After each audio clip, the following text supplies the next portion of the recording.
Hey everyone! Welcome to episode 7 of the Exploration series.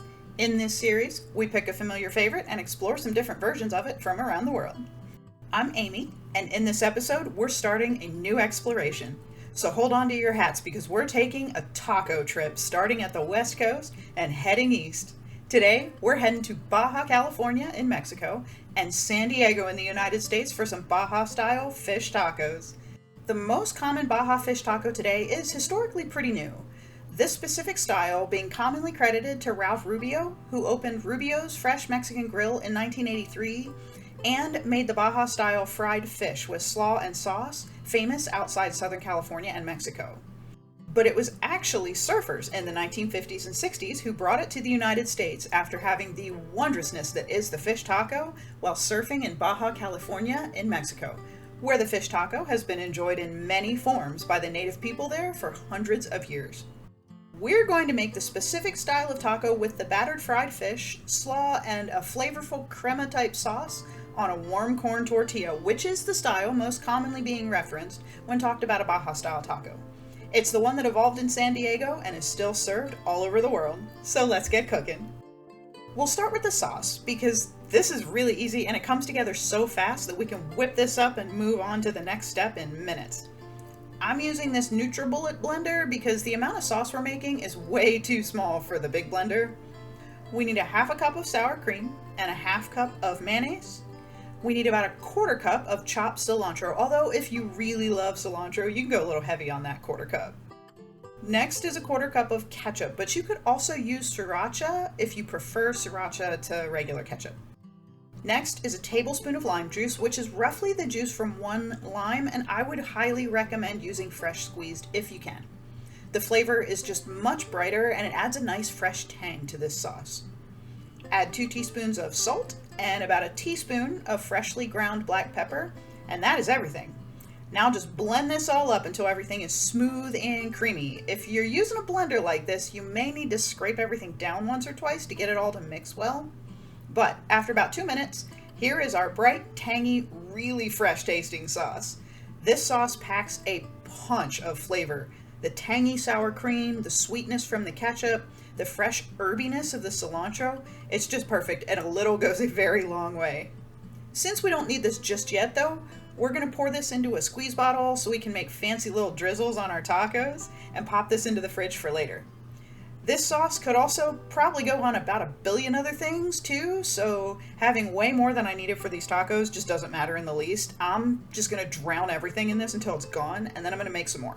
This is something that you'll want to have in your fridge all the time, like mayo or soy sauce. With the sauce done, let's get working on our tortillas. And let me tell you, corn tortillas at home are so much better than store-bought. So to a medium bowl, add 2 cups of either yellow, white, or blue corn masa flour, and I have white corn flour here. Add a teaspoon of salt for some extra flavor. Next, add a 1/3 cup of lard, which is actually optional as corn tortillas do not require lard. I just really like the flavor with the lard added, but if you don't want to add the fat, just leave this part out. Last is water, and this water needs to be really warm. Like, be careful not to burn yourself when you start mixing this warm. Start with about a half to 3/4 of a cup and work the lard into the flour. Then add water in small amounts until your masa looks like a slightly sticky Play-Doh. I needed about 1 3/4 of a cup to get the right consistency, but you could use more or less depending on your flour, your kitchen temperature, humidity, so many things. When you've got your tacky Play-Doh, make it into a rough ball, wrap it in plastic wrap, and then just let it sit for about 10 minutes to let the flour finish hydrating. After 10 minutes, it's time to portion out our tortillas and get them pressed and cooked. I weighed these to about 45 grams each because I wanted my tortillas to be all the same size, but you can also just kind of eyeball them into about a golf ball size too. Shape them, put them on a plate, but make sure to keep them covered with a damp kitchen towel so they don't dry out. And you can see me here getting bits of masa all over this towel, but the important thing is that these don't dry out. Dryness is the enemy of tortillas. So when all the little balls are done, now we'll start pressing and cooking these tortillas. As you can see here, I got myself a tortilla press, which has now become my new favorite kitchen tool, by the way. I grabbed a gallon freezer bag, cut off the top and cut down the sides, so I ended up with a plastic sheet that folds in the middle. Take one small dough ball and flatten it just a little so it's like a thick patty instead of a ball. Then place it on the plastic and lay the other half on top. Take this and put it in the tortilla press, and then press the tortilla down gently. Don't go crazy, it's just a really gentle flatten. Then flip the tortilla and gently press it again. It should be thin, but not paper thin. We want to be able to get this off the plastic without tearing. So gently pull back the top layer of plastic, lay the tortilla on your hand, and then gently pull back the bottom layer, and you should have a tortilla in your hand. Now, while I pressed out the first tortilla, I was heating up a flat pan. If you don't have one of these, you can just use a regular skillet or a cast iron pan. Carefully lay your tortilla on the surface and cook it for about 40 seconds. Then flip it and cook for another 40 seconds, and here's the trick. Flip it back over, tap it in the center, and it should start to puff up the way it's supposed to. After about 10 seconds, move it to a tortilla warmer or even wrap it loosely in a clean kitchen towel just to keep it from drying out, because again, dryness is the enemy of tortillas. Just keep pressing and cooking each tortilla until you run out of dough balls. Now look at these beautiful corn tortillas. These are going to be perfect for our Baja tacos. They're soft and they don't crack and break when you fold them. I mean, check this out. I even rolled one up and then I folded it over while it was rolled up and it still didn't break. And they smell absolutely divine. Now let's get our cabbage slaw ready, because Baja tacos need a nice spicy slaw. We want to thinly slice up some red and green cabbage so we have both of those beautiful colors in the cabbage slaw. You're really not going to need both full heads of cabbage, but I'm going to make some roasted cabbage with the leftovers, and you should totally try that too, because roasted everything is amazing. So we need about a half cup of each of our two kinds of cabbage. Add in a half cup of diced tomato, which was about 1 Roma tomato for me. We need 1 tablespoon of fresh lime juice, so about 1 lime's worth again. Next is a 1/4 to half a cup of diced white onion. Dice up 2 small jalapenos or 1 large one if that's what you have. And always wear gloves when cutting up hot peppers. We must respect the burn, because the burn will not respect our eyeballs for many, many hours. Now we want 2 tablespoons of sour cream, 2 teaspoons of salt, 1 teaspoon of sugar, and about a half teaspoon of black pepper. And last but not least, a 1/4 cup of chopped cilantro, and that's everything. Now we just stir this all up until everything is coated with the sour cream and the lime juice, and then the slaw is ready. Now let's get ready for the final ingredient. We need our fabulous battered and fried fish. So let's whip up our fry batter first. To a large container with a wide top like this one, add 1½ cups of all-purpose flour and a 1/4 cup of cornstarch. We need a tablespoon of paprika, and I am using regular paprika here. I'm not using the smoked paprika like I normally do. We need 2 teaspoons of onion powder, 2 teaspoons of garlic powder, 2 teaspoons of salt, and 1 teaspoon of black pepper. For the wet ingredients, we need 1 egg, and the last is our secret weapon, 14 ounces of beer. I'm using Corona because we want a light flavored lager so the batter doesn't overpower that delicate flavor of the fish. The carbonation in the beer also creates a crispy and airy texture when the batter is fried. You could also use Modelo, Dos Equis, even a light American beer, but I prefer the light Mexican lagers for fish tacos because, hey, it's Mexican food, so it should be Mexican beer, right? I'm also going with Corona because I'm going to drink one with these tacos. Now just whisk and stir this up until everything is well combined and you aren't seeing any lumps of dry ingredients anywhere.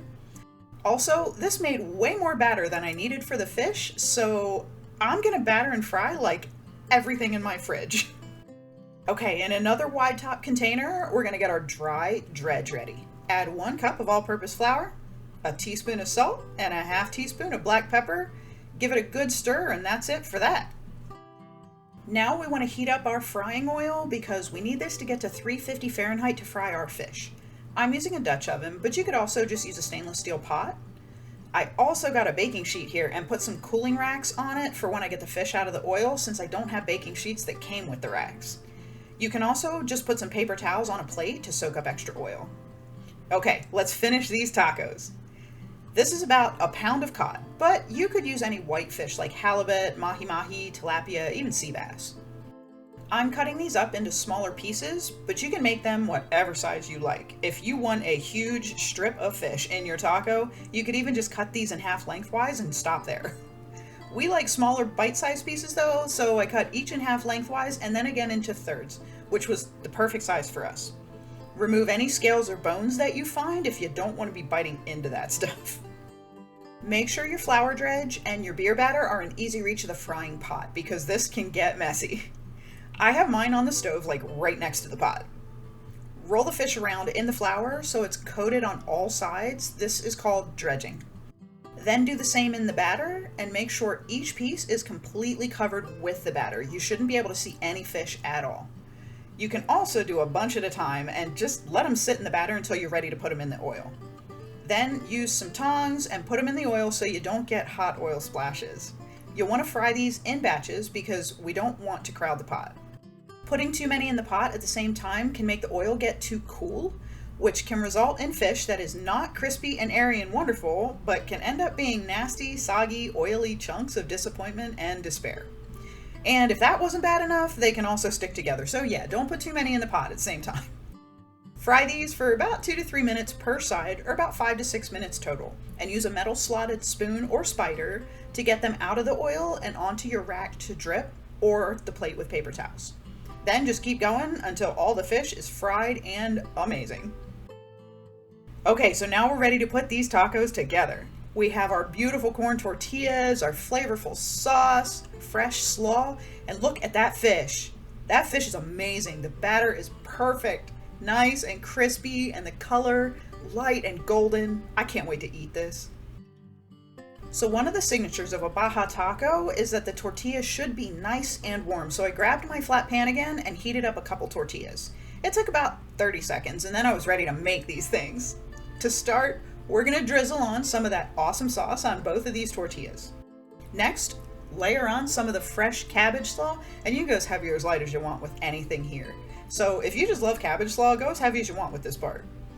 Next is the best battered fish I have ever made before in my entire life. Then another drizzle of the sauce that I just can't get enough of. And for good measure, we're gonna top it all off with some fresh cilantro just to make everything look pretty. Look at these tacos. I think these tacos were basically created to worship fish. Everything in this taco is so fresh and crispy and light. It packs so much of a punch of flavor that your taste buds are not gonna know what hit them. The textures complement each other really well. The crunch of the cabbage and the onion, the sweetness of the tomato, the spicy pepper. You would think the mild flavor of the fish would be drowned out completely, but it wasn't. It was actually the first thing I tasted, and then I got the powerhouse of everything else. The batter on the fish is so delicate, but so flavorful at the same time. And yeah, the tortilla has to be warm. It's the perfect juxtaposition with the hot tortilla and the hot fish, with the cold slaw and the cold sauce. Chef's kiss, this taco is just stunning. Thank you for watching Explorations Baja Style Tacos. Please like and subscribe and leave a comment if you enjoyed this video. Stay tuned next Wednesday because we're starting our road trip and working our way east to a place where the beauty is harsh but undeniable.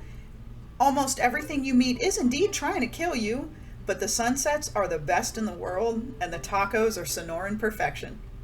Also, come and hang out with me on Sundays for some cozy home-cooked comfort food.